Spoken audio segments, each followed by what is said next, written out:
commencer d'abord par remercier les organisateurs parce que une soirée comme celle-là, il y a beaucoup de gens qui ont travaillé depuis plusieurs semaines, plusieurs mois à la préparation de l'événement.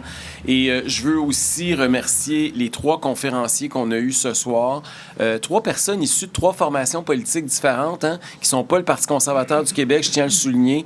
Je parle évidemment de Jean-Pierre Charbonneau, qui a été un ministre péquiste, président de l'Assemblée nationale. Je veux parler aussi de François Blais, qui était avec nous un peu plus tôt aujourd'hui aussi, ex-ministre de l'Éducation, notamment au Parti libéral du Québec. Et je veux parler évidemment de Jean-Benoît Raté aussi, qui a été conseiller politique, notamment de François Legault. Donc, je pense que c'est important de démontrer que la démocratie, ça va bien au-delà des partis. Et ce soir, on tenait justement à avoir des conférenciers qui ne sont pas des conservateurs. Parce que la démocratie... c'est justement un vrai démocrate, c'est quelqu'un qui respecte d'abord et avant tout l'opinion contraire et non pas juste la sienne. Et ce soir, on a eu la chance d'avoir donc des gens qui viennent d'un peu partout du spectre politique. Et Jean-Pierre Charbonneau vient de parler du taux de participation aux élections. Puis vous savez quoi? Si moi, aujourd'hui, je suis chef d'un parti politique, puis j'ai décidé de lâcher mon micro dans un média puis de prendre le micro d'un politicien il y a un petit peu plus de 2 ans, c'est parce que le taux de participation, là, c'est quelque chose qui m'inquiète puis qui me tient à cœur. Vous devez savoir que j'étais dessus, puis je pense qu'il y a beaucoup de conservateurs au Québec, là, aujourd'hui, qu'on se retrouvait à une élection, l'élection qui a eu lieu le 3 octobre dernier, où s'il n'y avait pas eu le Parti conservateur du Québec, si on n'avait pas réussi à rassembler les idées qui sont les nôtres, on n'aurait probablement pas été voté ou on aurait été obligé de s'abstenir. Parce que moi, j'avais voté pour François Legault les 3 élections d'avant. Il y a des gens ici, là, même juste dans la salle ici, avec les militants conservateurs qui sont ici aujourd'hui, il y en a qui ont voté pour tous les partis politiques à l'élection d'avant. Et on s'est rassemblés parce qu'il y a eu une crise au Québec, puis il y a eu une crise mondiale, en fait, mais il y a eu une crise au Québec politique qui a fait qu'on ne se reconnaissait plus dans les vieilles formations politiques. Et on pensait que ça prenait quelque chose d'autre. Puis on s'est rassemblés, on s'est regroupés rapidement, on a connu une croissance phénoménale et j'étais convaincu que le fait qu'on était le parti qui était en émergence, qu'on allait contribuer à faire augmenter la participation, puis que le taux de participation aux élections de 2022 allait être supérieur à l'élection de 2018 parce qu'il y a un nouveau parti qui était capable d'aller chercher 530 000 nouveaux électeurs. Mais ce qu'on s'est rendu compte, et M. Charbonneau vient de le souligner, le taux de participation, non seulement il n'a pas augmenté, il a continué de baisser. Pire que ça, on a frappé le 2e pire score en un siècle au Québec. C'était le 2e plus bas taux de participation. Hein? Les belles années du PQ puis les belles années référendaires où on parlait de constitution, là, qu'on dit que c'est un sujet qui est loin du monde, là, bien, les taux de participation étaient au-dessus de 80 %. Aujourd'hui, on est rendu en bas de 2/3. Puis si ça continue comme c'est parti-là, ça va continuer de diminuer. Et la base de la démocratie, c'est que les gens, minimalement, aillent voter. Moi, j'ai mis ma vie en jeu, là, puis je ne sais pas si vous me vanter, là, mais moi, je suis vraiment allé en Irak à une certaine époque, travailler pour, justement, aider les partis politiques, aider le Parlement irakien, parce que, pour moi, c'était fondamental. C'était une des dernières grandes civilisations, c'est la dernière grande civilisation de la planète qui n'a pas goûté à la démocratie qui est la nôtre. J'ai vu des femmes, des hommes sortir des boîtes de scrutin en pleurant, en me disant que c'était le plus beau jour de leur vie. C'est quelque chose qui m'a ému profondément puis qui m'a changé comme individu puis comme être humain. Puis je me foutais, puis parce que de toute façon, je ne suis pas un Irakien, là, je voyais ce qui se passait là-bas, mais je n'avais pas de sentiment personnel, je n'avais pas de parti pris. Ça n'avait pas d'importance, le parti pour qui il votait. Mais le fait qu'il était capable de faire l'exercice, le fait qu'il y avait des débats, le fait que les partis politiques étaient impliqués, on ne réalise pas ici, on tient ça pour acquis. Hein. C'est comme l'air qu'on respire. On a l'impression que la démocratie, elle était là bien avant nous, puis elle va être là bien après nous, puis qu'on n'a pas besoin de s'en occuper. Sauf que la démocratie, malheureusement, elle est en train d'être abandonnée. Puis moi, ça m'inquiète pour l'avenir, puis j'espère que ça vous inquiète, vous aussi. Et le débat qu'on a ce soir, donc, c'est pas un débat qui est partisan. Puis la preuve, c'est qu'il y a 5 partis politiques ou 4 partis politiques, là, il y a quelques années, il y a 5 ans, qui se sont même réunis pour dire qu'ils étaient capables de tous travailler ensemble puis d'être d'accord sur une réforme démocratique. Puis je suis pas là pour vendre un modèle parce que je pense pas que c'est le rôle d'un chef de parti d'imposer une réforme démocratique. Moi, je voudrais que ça vienne de notre instance démocratique et c'est pour ça que ce soir, on fait un colloque pour que tout le monde puisse se faire une tête, que tout le monde puisse entendre les arguments. Ça a duré 5 heures, là, notre meeting ce soir? C'est important que tout le monde prenne le temps de réfléchir parce que c'est une question qui est fondamentale et qui est au cœur de notre engagement politique. Et je veux que ça vienne des membres. On va avoir un congrès en novembre prochain. Je veux que ça soit vous qui allez voter pour ça, pour ou contre. Puis vous choisirez ce que vous voulez. Moi, je suis votre chef, puis je vais défendre le consensus démocratique. Je vais défendre la démocratie du Parti conservateur du Québec au lendemain du congrès. OK? Ça, c'est votre devoir à vous autres. C'est votre job en tant que militant du parti de nous dicter vers où aller. Il y a d'autres enjeux sur lesquels j'essaie de vous influencer, mais sur celui-là, je veux vraiment que ça vienne de vous. D'ailleurs, pendant la dernière campagne électorale, vous m'avez très peu entendu parler de cet enjeu-là, même si on est le parti qui, dans l'histoire du Québec, a probablement le plus souffert du mode de scrutin actuel.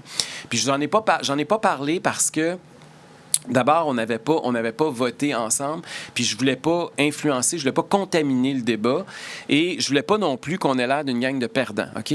On a accepté de jouer dans les règles du jeu qui étaient celles au moment où on était candidat, toute la gang, les 125 du Parti conservateur, ou même vous comme militant, on a accepté de faire partie du système tel qu'il était dicté avant notre arrivée.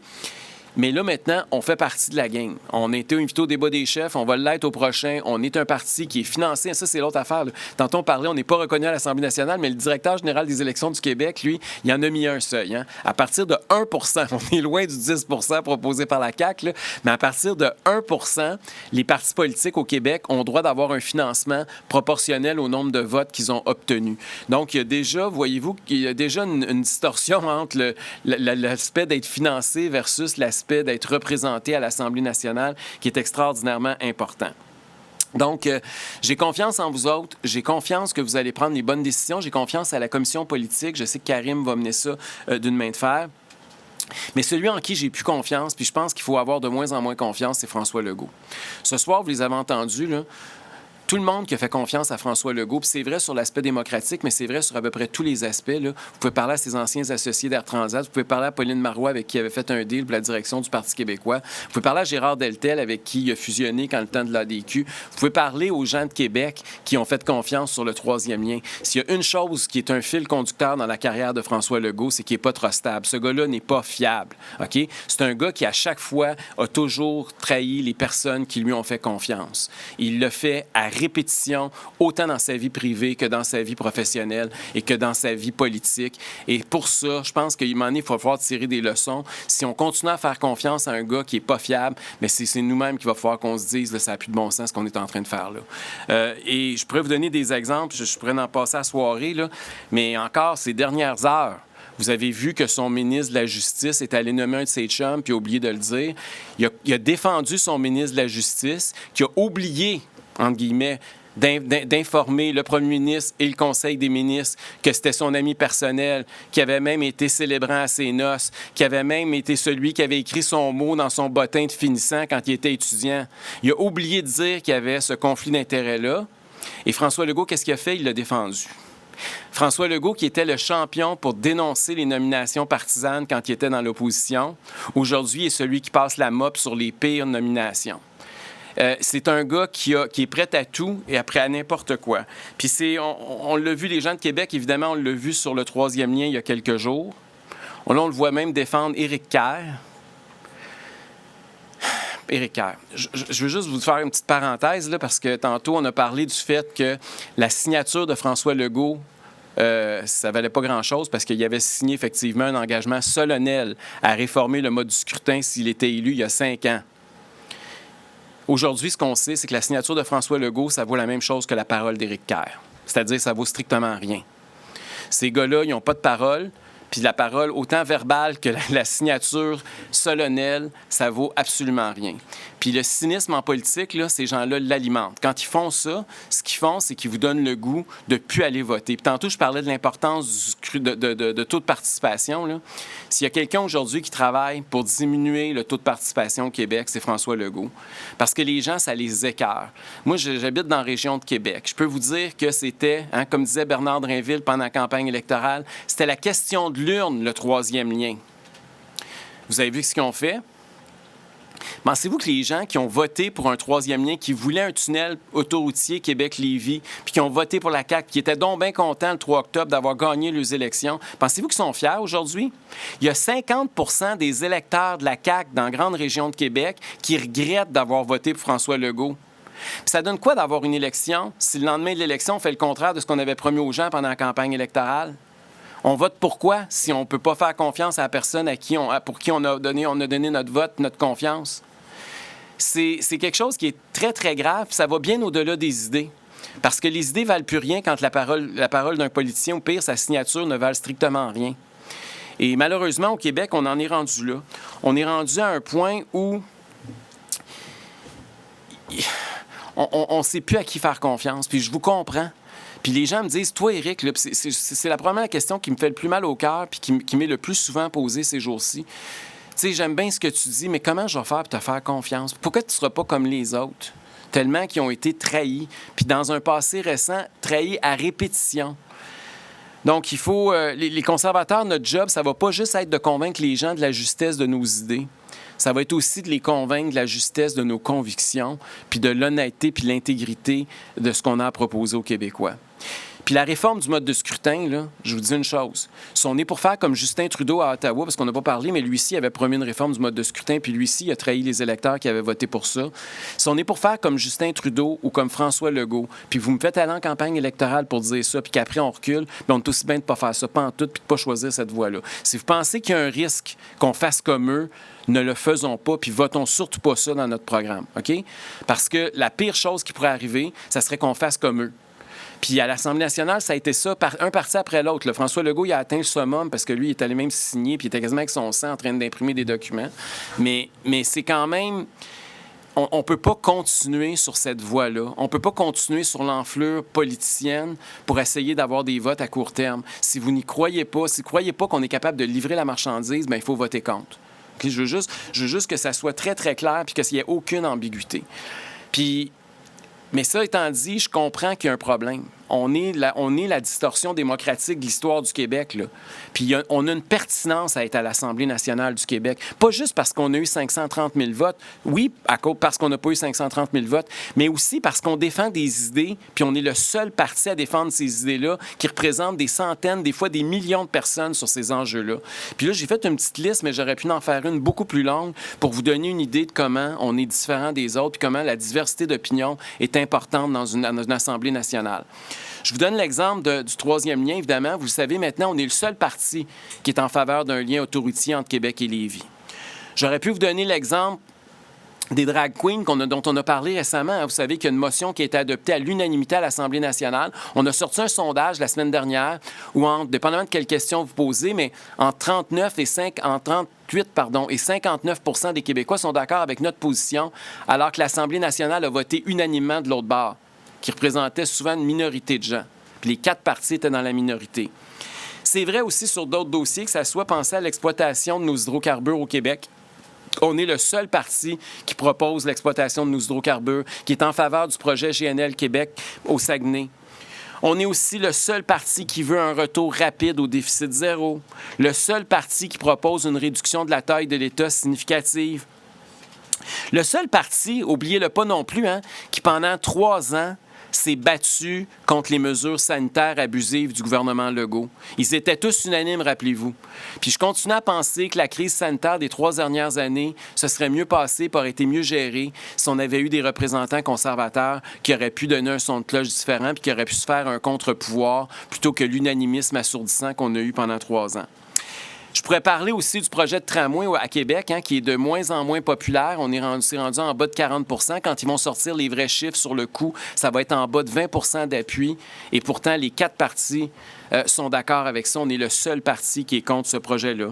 Je pourrais vous parler aussi du privé en santé, parce que François Legault, il en a parlé un petit peu dans la campagne électorale pour essayer de nous contrecarrer. Il avait promis 2 hôpitaux privés. Au lendemain des élections, c'était rendu 2 mini-hôpitaux privés. Il y a 2 semaines, le ministre de la Santé, Christian Dubé, nous a dit que ça serait finalement 2 urgences privées. Et là, on sait qu'ils sont présentement en appel d'intérêt, même pas un appel d'offres, un appel d'intérêt pour essayer de continuer à faire dégonfler la balloune, à étirer la sauce, par pousser ça au calendrier grec. Donc, sur un paquet d'enjeux, on est On est seul.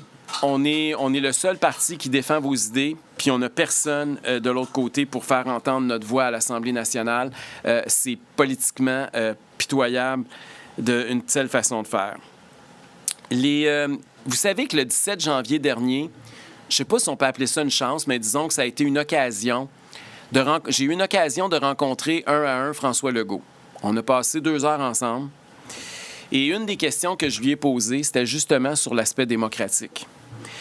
Je voulais savoir comment M. Legault pouvait justifier qu'il laisse 530 000 Québécois dehors et qu'il les empêche d'entrer dans la maison du peuple. C'est votre voix qui n'est pas représentée, puis je voulais savoir pourquoi. Lui qui est déjà, tant qu'à moi, le premier ministre le moins démocratique de l'histoire du Québec. Puis je dis pas ça parce que je suis pas dans le même parti que lui, puis je dis pas ça parce que je suis un conservateur.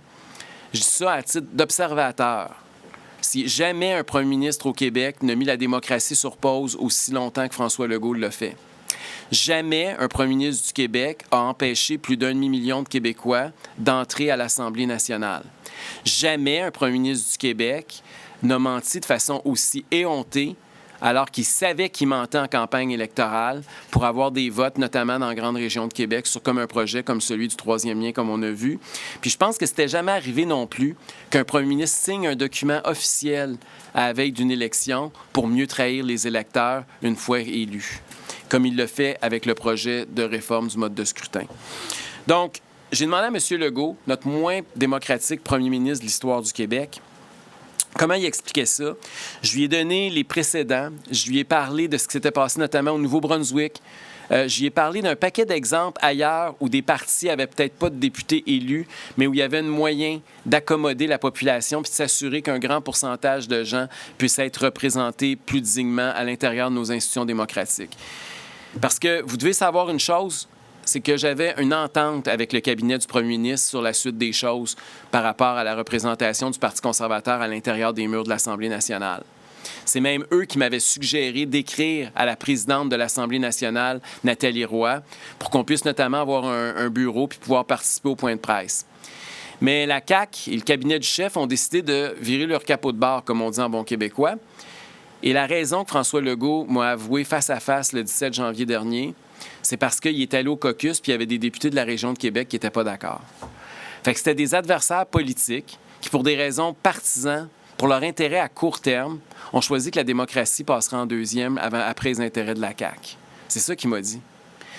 Puis je l'ai regardé dans les yeux puis j'ai dit, Monsieur Legault, pensez-vous que René Lévesque aurait agi comme vous? Jamais. Il était bien trop démocratique. Ça ne vous dérange pas de voir que vous allez passer à l'histoire du Québec comme le moins démocratique premier ministre du Québec? Puis il a baissé les yeux puis il ne m'a pas répondu.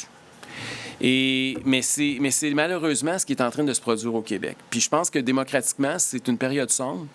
Puis la seule façon de sortir de cette période sombre-là, c'est de sortir François Legault d'où il se trouve présentement, c'est-à-dire dans son bureau de premier ministre. Alors, je veux finir sur l'aspect de la réforme parlementaire aussi, puisque là, on en a parlé ce soir. M. Charbonneau en a parlé longuement. Puis vous vous souvenez peut-être que Claire Sanson, notre première députée conservatrice, en avait parlé aussi abondamment. Elle avait dit qu'elle n'avait jamais été aussi inutile que comme députée d'arrière-ban. Elle a parlé aussi qu'elle était une béni-oui-oui, si vous vous les rappelez bien, là, puis elle disait que c'était tous les députés de la CAQ, c'était des béni-oui-oui. Puis tous les députés là, étaient sortis, puis même les analystes politiques étaient sortis là, pour la traiter de tout et non, puis disaient que c'était pas vrai, puis peut-être que c'était vrai pour elle, mais que eux c'était pas ça du tout, puis qu'ils n'étaient pas des béni-oui-oui. Puis... Mais avez-vous vu qu'est-ce qui s'est passé depuis ce temps-là? On a vu des députés, en tout cas dans la région de Québec, c'est ce qu'on a vu. On a vu des députés, même des ministres, qui ont appris la veille ou la journée même, ou carrément dans le journal ou par la voie des médias, que leur principal engagement, celui pour lequel ils ont fait du porte-à-porte pendant des mois pour se faire élire, bien que le gouvernement avait trahi cet engagement-là et que ces gens-là ne le savaient pas. Le bureau du premier ministre puis le bureau de la ministre des Transports, Geneviève Guilbeault, n'avaient même pas été foutus de les avertir, puis ils l'ont appris dans le journal. Que tout ce qu'ils avaient fait, tout ce qu'ils avaient promis aux électeurs pendant des semaines, pendant des mois, bien, ça valait plus rien. Puis ces gens-là, c'est pas ça, c'est pas des béni-oui, écoutez bien la suite de l'histoire. Ces gens-là se sont revirés de bord. J'en ai approché plusieurs, comme vous le savez. J'ai fait du maraudage au cours des dernières semaines. ces gens-là ont choisi de rester avec François Legault. Puis pourquoi ils ont resté avec François Legault? Il y a une partie de la réponse qui se trouve dans ce qu'on a discuté un peu plus tôt sur la réforme parlementaire. Je vais vous parler des bonbons que les députés reçoivent. Parce que oui, on parle beaucoup de l'augmentation de salaire actuellement, puis c'est vrai que c'est une augmentation de salaire qui, quant à moi, est scandaleuse. 30 % avant l'été, là, qui vont se voter, alors qu'on est en train d'offrir aux employés de l'État 9 % sur 5 ans, soit moins de 2 % par année. 30 % d'augmentation de salaire, alors que les gens se demandent, il y a des familles au Québec qui se demandent comment ils vont faire pour payer l'épicerie pour nourrir leur famille parce que l'inflation n'arrête pas de les étouffer. Alors qu'une personne sur 4 se demande, avec la hausse des taux d'intérêt, comment elle va faire pour renouveler son hypothèque pour payer sa maison. Pendant ce temps-là, la CAQ augmente le salaire à eux autres de 30 %.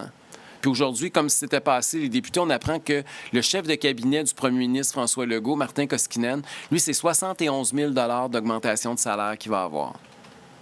Puis Éric Kerr, qui a trahi la population, qui avait juré qu'il allait démissionner si le troisième lien ne se faisait pas, qui avait même présenté un projet de loi sur une pétition pour révoquer un député qui ne respectait pas sa parole puis qui trahissait ses engagements. C'est exactement ce qu'il fait, puis une pétition qu'on est en train de remplir, merci aux gens de la pelleterie. Éric Kerr, bien, pour ses mensonges, puis pour ne pas avoir de parole puis d'honneur, bien, il va recevoir une augmentation de 53 000 $ par année. Fait que pendant que la CAQ est en train de faire ça, mon point que je veux vous dire, c'est qu'ils ont institué à la CAQ ce qu'ils appellent la prime Claire Sanson. Ça veut dire quoi, la prime Claire Sanson? Ça veut dire que tous les députés de la CAQ, et je pense qu'à ma connaissance, c'est la première fois dans l'histoire du Québec, tous les députés de la CAQ n'ont pas le salaire de base. Le 100 000 qui passe à 130 000, là, ils ont beaucoup plus que ça. Parce qu'ils leur donnent des titres là, de président de ci, vice-président de ça, puis adjoint de ci, adjoint de ça. Ils ont tous plus que le salaire de base. Il y a juste 10 députés sur 125 qui ont le salaire de base, imaginez-vous. Puis comme par hasard, les 10 sont tous dans l'opposition. Il n'y en a pas un qui est au gouvernement.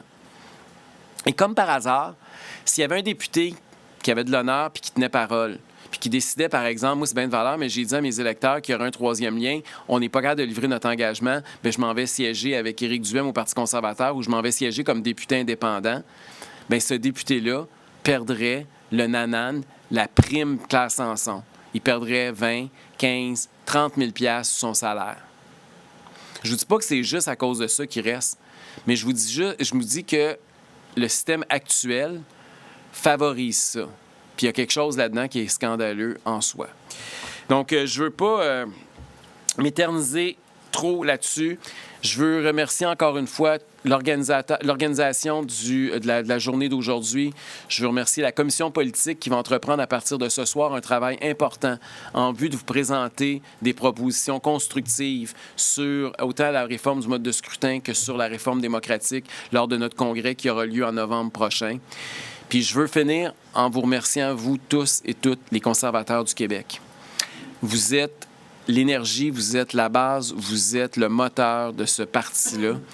Et vous êtes plus d'1,5 million. On n'est peut-être pas représenté à l'Assemblée nationale, mais on peut changer les règles de fonctionnement démocratique du Québec à long terme pour que plus jamais autant de citoyens soient oubliés, soient abandonnés par leur système politique pour améliorer pas juste les politiques conservatrices au Québec, mais pour améliorer le fonctionnement démocratique du Québec. Vous avez un rôle historique et important à faire, puis je compte sur vous autres, puis j'ai confiance en vous, puis je vous remercie d'être là, puis je sais qu'en novembre, vous allez faire les choix éclairés, puis moi, je vais être avec vous, puis je vais défendre les choix et les décisions que vous allez prendre à ce moment-là. Merci beaucoup tout le monde d'avoir été là. Bonne fin de soirée. Je vous aime, je vous embrasse. Bye.